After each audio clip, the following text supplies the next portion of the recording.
Alright, I've been exercising this thought for the past few months, and I finally begun reading Emerson again, this brick of a book, and in it he talks about so many different parables of beauty and nature, and I got to the portion of Swedenborg or the Mystique. This idea I've been having is on par with a lot of Aristotle and work from Plato, about how the universe is just fragments of different souls, and they latch onto vessels, our human bodies, and that sort of like dictates our personhood and curiosity, which I always tether to infancy, and the progression of infancy to adulthood is exempt from a curiosity to learn or the curiosity to do. That's free of etiquette or fear, things that seem infantile, which I later discovered were not symptoms of youth, but symptoms of the dictations of different souls that belong in accordance to your vessel now. Emerson writes about the doors of the universe, and how these gateways open up like intuition and the mind. He talks about this term that I really love. I think it's in Greek, but I wrote it down. I made a paper airplane in class today. We were talking about politics, and I was ranting about Valerie Solanas, which I always, I don't know how, but every conversation always leads up to that. I was talking about the Scum Manifesto and how there is an article about from the New York Times talking about like idealisms from South Korea and how they're like petitioning to close their legs, the women, because why would you fuck a man who does not care about your body? And the progression of like radical feminism is starting an inclination, and I talked about Valerie Solanas and her Scum Manifesto, which got no applause at all, except the professor knew who she was and told me that, or told the class that he gave the book to his daughter in middle school, and now she's a lesbian. And yeah, I feel like anytime I speak up in class, no one understands what the fuck I'm talking about. Anyway, this is a term in Greek, which I wrote down. It looks like hieroglyphics to me. I don't know what that means, but I inputted into Google and it gave me this translation, which is essentially the same thing. Emerson calls it this terminology of ecstasy or absence of the self. So taking away your, it's kind of the whole thing with like artists and like stepping aside from your ego to produce good art, taking an absence from your mind, body, and soul to get to enlightened state of being, which is something I have been writing about. And it's so weird that the more you are exposed to different literatures and films and music, the more interconnected everything seems to be. I mean, these ideas have been permeating my head, and I finally read this piece of literature, and now everything's making so much more sense. Again, this all could be mystic, but who's to say that nothing is real? I mean, we construe the truth that we have.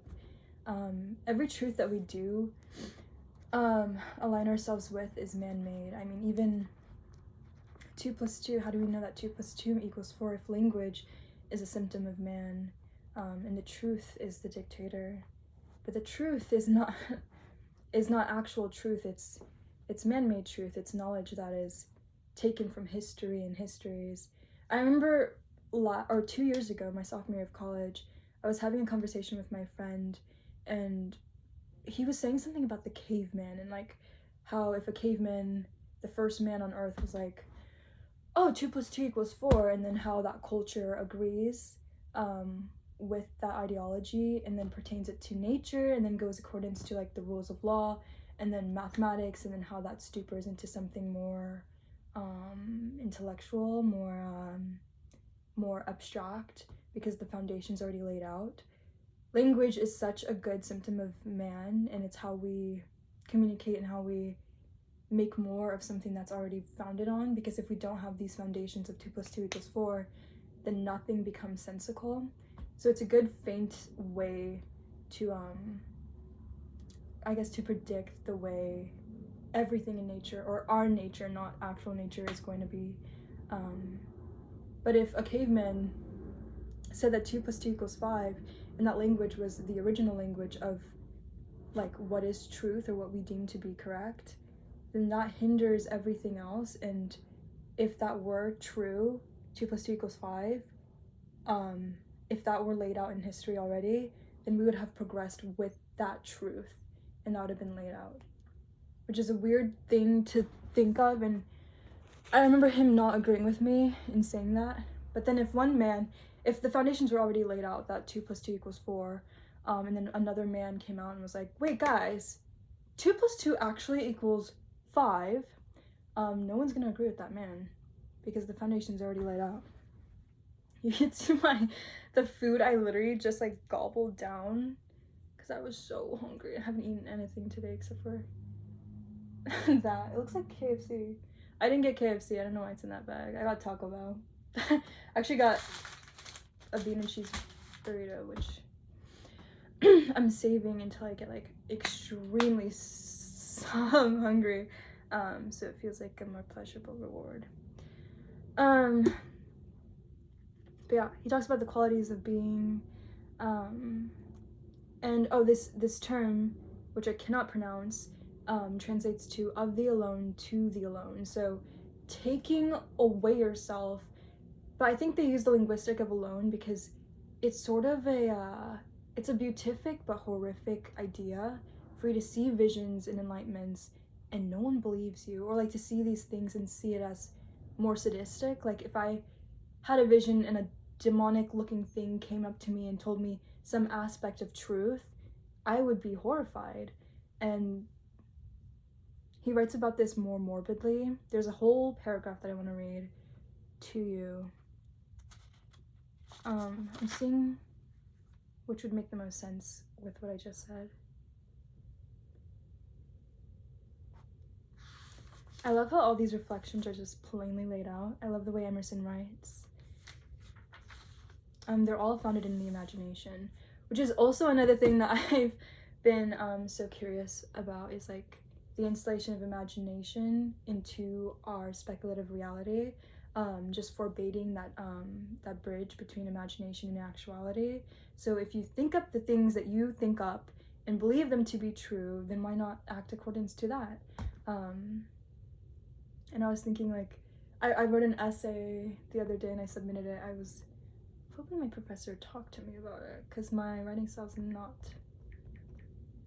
incredibly conventional. I'll read it to you though. It originally started off as a blog and then I uploaded it. I said, if I use my imagination, I could be king. I've thought about this long and cruelly, hypnotizing the nirvanic consciousness into meshing subsequent realities with fantasy, warping my sense of personhood to get to in a light instead of being. My inner workings are harmonizing. I can be persuaded of anything now. And the imagination he talked about way earlier in the book. I read this 3 years ago, the beginning parts of this biography. But this is where I came up with the idea that there's no such thing as original thought, is because of Emerson, who does not say this, but he had convinced me to think in contrast to himself. I think I remember reading something about like him talking about like the mermaid and how even the mermaid is mixture woman and fish, and the color purple is mixture blue and red, and how there's no such thing as originality anymore. We've surpassed that as a culture, and we're just like taking aspects and fragments of past histories and manipulating that to be our truth or our interpretation.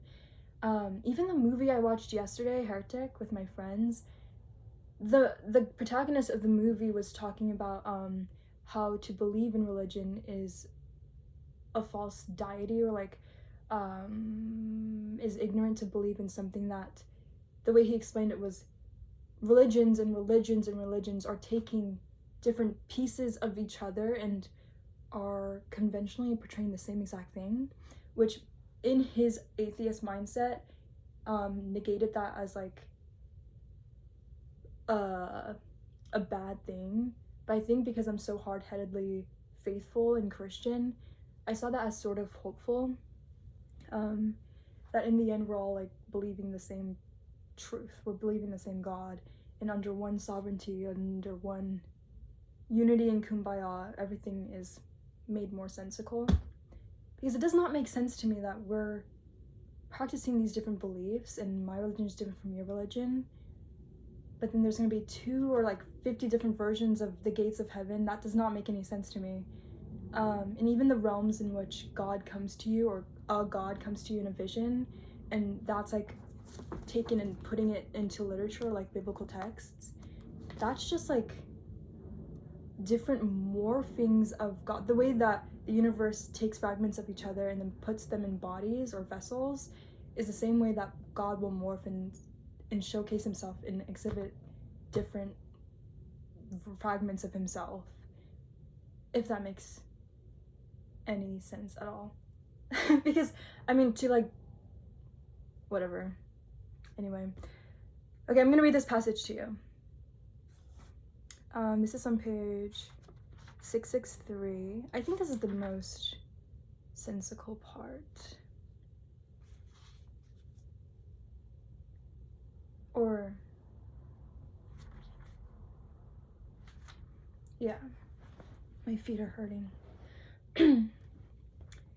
This path is difficult, secret, and beset with terror. The ancients called it ecstasy or absence, a getting out of their bodies to think. All religious history contains traces of the trance of saints, a beatitude, but without any sign of joy, earnest, solitary, even set the flight, as Plotinus called it, of the alone to the alone. And then the Greek term, which this one, that top one, oopsies, can't see it, which means closing of the eyes, whence our word mystic. The trances of Socrates, Plotinus, Pascal, Swedenborg come to mind, but what as readily comes to mind is the accompaniment of disease. This beatitude comes in terror and with shocks to the mind of the receiver, and drives the man mad or gives a certain violent bias which taints his judgment. In the chief examples of religious illumination, somewhat morbid has mingled in spite of the unquestionable increase of mental power. Must the highest good drag after it a quality which neutralizes and discredits it? Must the highest good drag after it a quality which neutralizes and discredits it?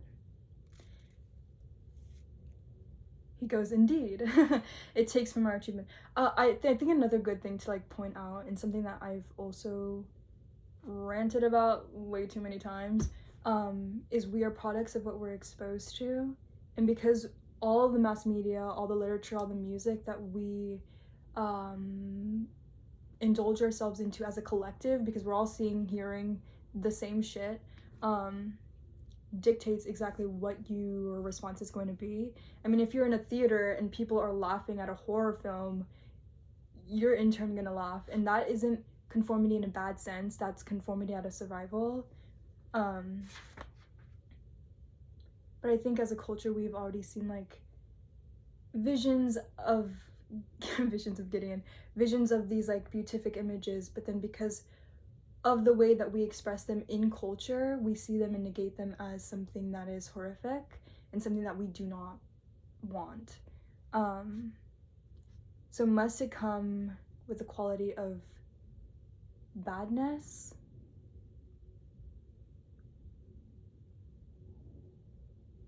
I just recently rewatched the movie Nope by Jordan Peele, and that like entity, that alien thing that is beautiful but evil, and because of how alien it is to us, automatically tricks the brain into bad. Must it? It must, because if not, then we would think it as normality, and it's not normal. Also, I think as a contemporary society, we see people with these visions and try to diagnose them, which he doesn't talk about, but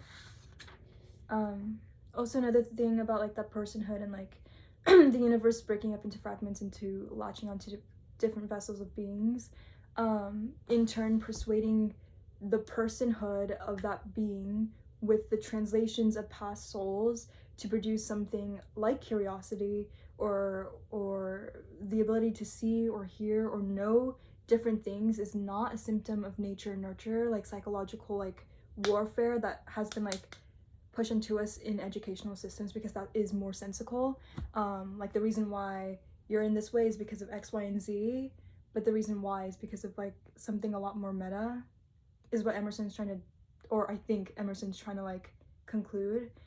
He talked about how a philosopher and a mystic were in dialogue with each other, and to say goodbye, the philosopher looks at the mystic and goes, I know everything that he sees. And the mystic turns to him and says, I see everything that he knows. And how knowledge is this diabolical, corrupted thing. I mean, to know too much is evil, because then you're automatically the Frankenstein of the story. You're not going to be taken seriously because no one else sees what you're seeing or knows what you're knowing. That level of convincement is so hard. And if you're not like putting it into writing and calling yourself a philosopher, then you're automatically crazy, or you believe yourself to be psychotic, or things of that nature. I said that we're all drinking the same Kool-Aid, swallowed in a sentiment of truth. What else did I learn? I was like trying to call my sister about all of this, like rambling on and on. She's been doing a lot of reading of her own, and she'll like message me about like emotions. She just sent this thing about a conversation that she had with her friend about emotions, and how another thing with like being exposed to, we see in turn, like through music and through film, through whatever medium, see these emotions, to love, what it means to weep or to be sad or to be joyous, and you mimic that in turn because that is how you're supposed to be. It's like watching pornography on like a smaller scale. For a little girl to watch pornography, she can see exactly what she's supposed to look like, what she's supposed to wear, what she's supposed to sound like during sex.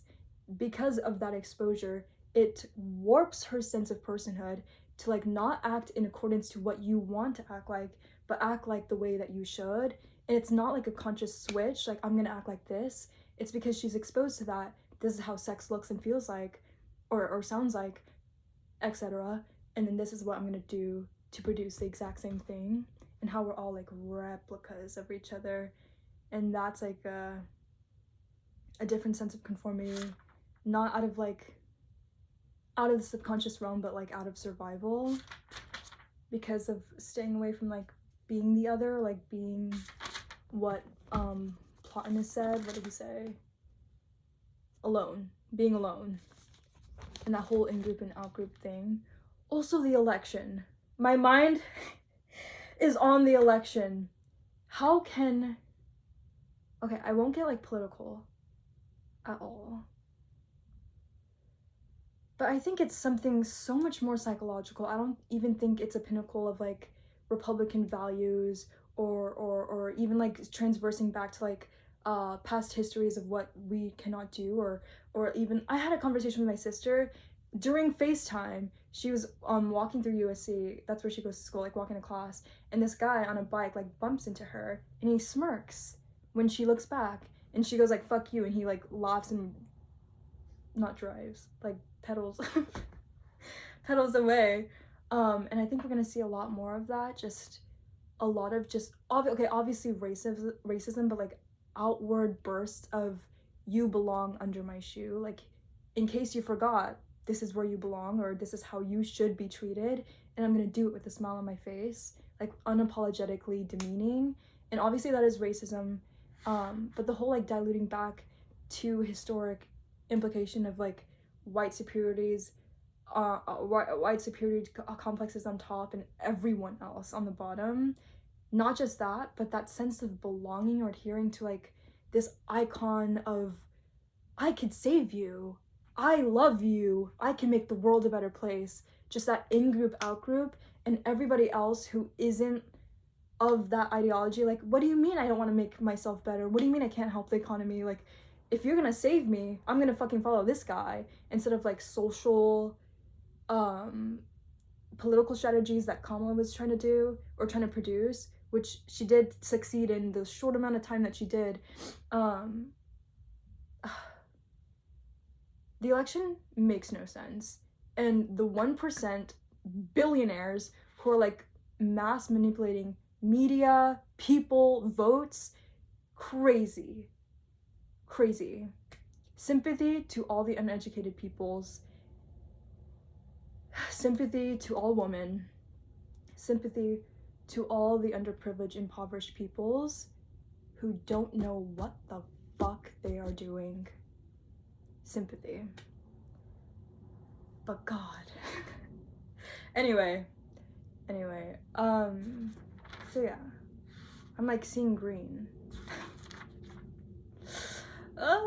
Merits. Okay, I'm gonna read a couple of my annotations.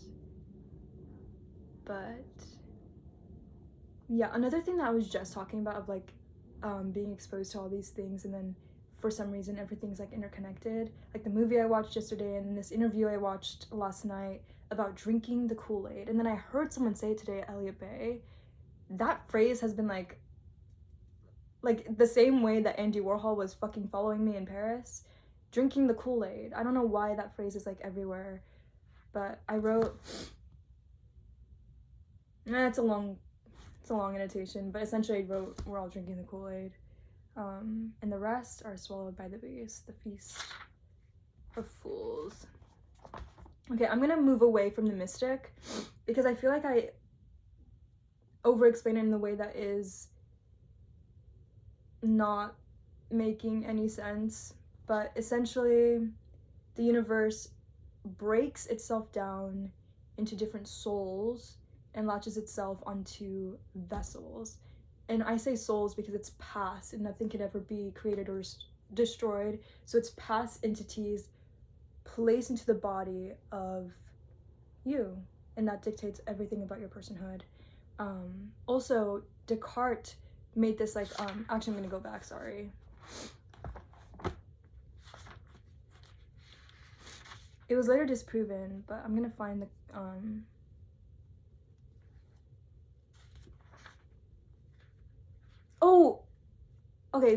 there's two things I want to talk about. How everything's in constant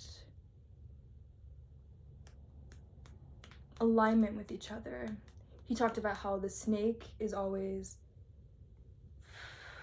horizontal and man is always an erect line, and how that makes it create a perfect right angle, and how everything in nature is perfect and we can't emulate nature ever, and we are the second order of, Emerson never said this. He had a whole passage of nature, and I remember telling this to my sister too, because she also read Emerson and she wholeheartedly disagreed with me. But I think nature comes first and human nature comes second, and that is like infrastructure, language, religion, man-made things that we take from nature and demonize it, or we exploit the fuck out of it. We manipulate nature, it's not the other way around. And I remember Emerson also talked about this, how like a man so happy can look at a sunset and weep, and I said no, nature is not so powerful to manipulate the emotions of man, because even if a man is bleeding in sorrow, he will look at a sunset and think of his own selfish sorrow, not the sunset. The sunset won't bring him to tears. It's his own natural greed, gluttony, these things that are natural to man, the conditions of man, that will never be exempt from him. And that's another reason why the only aspect of Christianity that I do not believe in, well, okay, I won't say the only aspect of religion or Christianity, but just heaven, how that like utopic landscape, or like utopic communistic landscape of heavenscape would play out if man is not taken or rid of his like ego, gluttony, the conditions of man, or like the nature of man. I remember reading a book, I think it was The Feast of Fools by Huxley, or where is it? I think it's Huxley. That like sounds kind of right.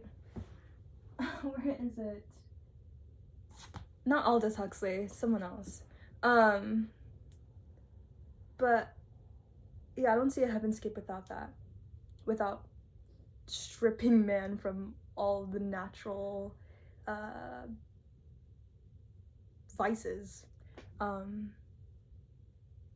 Yeah, I don't understand heaven. I don't understand how we can't grow. I don't understand if like you're dead and then you get resurrected as a baby, and old people, and how like ageism is not gonna exist, or like social structure, even though like I remember reading somewhere in the Bible years and years ago that you have a status in heaven, like the jewels on your head, or like the crowns that you have, and like the robes and houses, and like everybody gets a golden house. But if one man like makes his house out of silver, then obviously the one silver house is going to gain popularity, and then his neighbor's going to be like, wait, I want a silver house, and then that construes the whole like social. I don't get how that performance of communistic utopia will ever work out. I guess we'll either find out, or we'll never find out. But also I get a lot of questions as to why I am religious. I think it's just a really, I don't know. It's I like to believe in something. And to believe, I think he wrote somewhere here. Not the Stoic, right? No.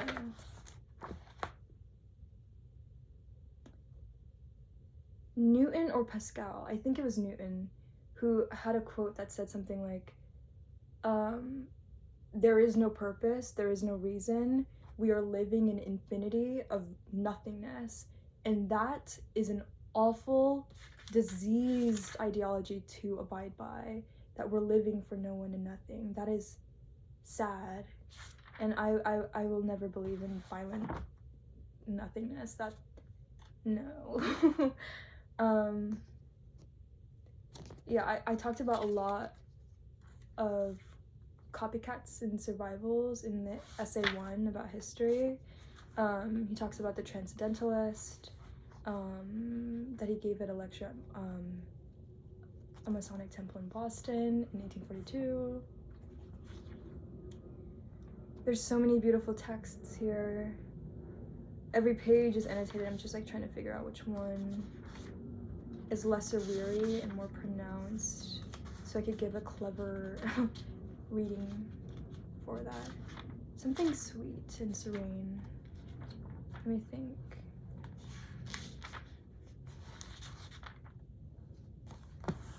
There's also a lot of poetry in here too. I've also been reading a lot of poetry. Should I show you? This video is long enough. I'll keep it to Emerson.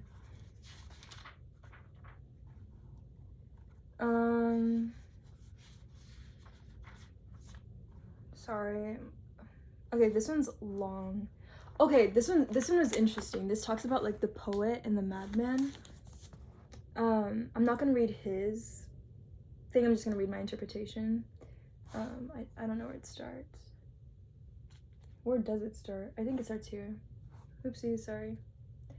Both the observer, the poet, and the sensual man will make spectacles of himself, because all that they see is good. No man will think vice of his ideologies, believe in untrue. He will murder and say he had to, with reason. What is the difference between the madman and the poet? The poet will manipulate his world, uproot his foundation to deliver his thought. The sensual man will accept his world and think why it is the way that it is. He'll tell himself the bats to him are nocturnal. The poet by all means will decide the bat fears the trepidation of day. To be a poet and an artist and a madman is or you must be so full of yourself. To be a poet then is to be an egoist, to voice all of your realizations as if revelation. That is the poet. What he is so mesmerized with, his spectacle, are ordinary things made life only through his thought. Sorry, that was like super staccato. My handwriting. I can't read my own handwriting.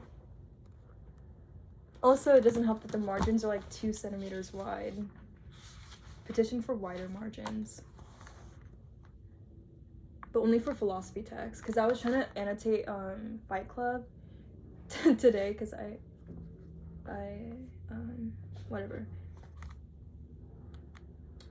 He will allow himself a number of congruent experiences to occur to receive,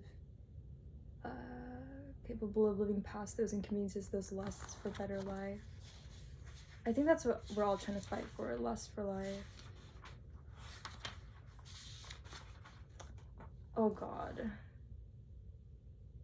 I'm not reading that. That's so small. My handwriting's so ass, bro. Okay, let me get to something about beauty. Okay, wait, no, I'll do this as my last one because this is a long ass video. This is what I was talking about before, the harmony of nature corresponding with man. I feel like I do need to like elaborate on this because I'll look back on this video and be like, what were you thinking? Because my ideologies are never fixated. I am pretty stubborn in what I'm thinking, but like what I thought about 2 years ago is wholly different from what I know now, and maybe it builds up into something more articulated well, or maybe like shake the foundations and believe in something wholly different. I'll read the passage first to give my future self a better understanding as to what I'm talking about, in the up chance that I lose the book or something. This is on page 11 in the chapter called Nature. Quote, "The greatest delight which the fields and woods minister is the suggestion of an occult relation between man and the vegetable. I am not alone and unacknowledged. They nod to me and I to them. The waving of the burrows in the storm is new to me and old. It takes me by surprise. And yet it is not unknown. Its effect is like that of a higher thought or a better emotion coming over me when I deemed I was thinking justly or doing right. Yet it is certain that the power to produce this delight does not reside in nature but in man, or in a harmony of both. It's not necessary, or it is necessary to use these pleasures with great temperance, for nature is not always tricked in holiday attire, but the same scene which yesterday breathed perfume and glittered as for the frolic of the nymphs is overspread with melancholy today. Nature always wears the colors of the spirit. To a man laboring under calamity, the heat of his own fire hath sadness in it, and there's a kind of contempt of the landscape felt by him who has just lost by death a dear friend. The sky is less grand as it shuts down over less worth in the population." Okay, I was wrong. So he was saying that a man bleeding in sorrow looks at sunset and sees something sorrowful. Yes, because of his own selfish inclination. He manipulates nature. We don't disagree into that. Emerson and I were like this. No, so yeah, if you see a beautiful sunset, and you yourself are joyous, you look at the sunset and you smile. But if you're already, he says, if you lost a dear friend to death and look at the same exact sunset, you look at it with a sense of melancholy. And then here's my annotation: "With man kissing grief and hugging sorrow, won't he look at sunset and weep? How can nature, to no spirit of infancy, so easily take away the burden of the man, or can he not choose to dance with the devil amidst the dandelions and sequoias of Yosemite? To produce this delight comes not from nature, but by the own inner workings of the man. Nature is not so powerful. The man blinded in his own melancholy will die in this way, surrounded by nature. To be credited by nature is to be infantile. His own productions cannot refuse his misery, and that alone is a curious calamity." So yeah, we agree. Is it not man? This is my annotation. I'm sure you could like decipher who's Emerson and who's my annotation. Anyway, is it not man who confuses nature, who demise space, the air, the river, the leaf, who puts death to these creations made for him? Because if not for man, who does nature belong to? who should witness, should marvel at its wonder and say that it is good. There is no confusion of thought to me that how man operates, nature will follow, for man manipulates the compositions of the world according to his needs, his wants, until he says that it is good, until he rations his senses are temporarily satisfied. No more knowledge can occur unless nature is tempered. Okay. That's my interpretations of Emerson so far. I still have a lot to go. I'm like halfway. Actually, like mostly directly halfway.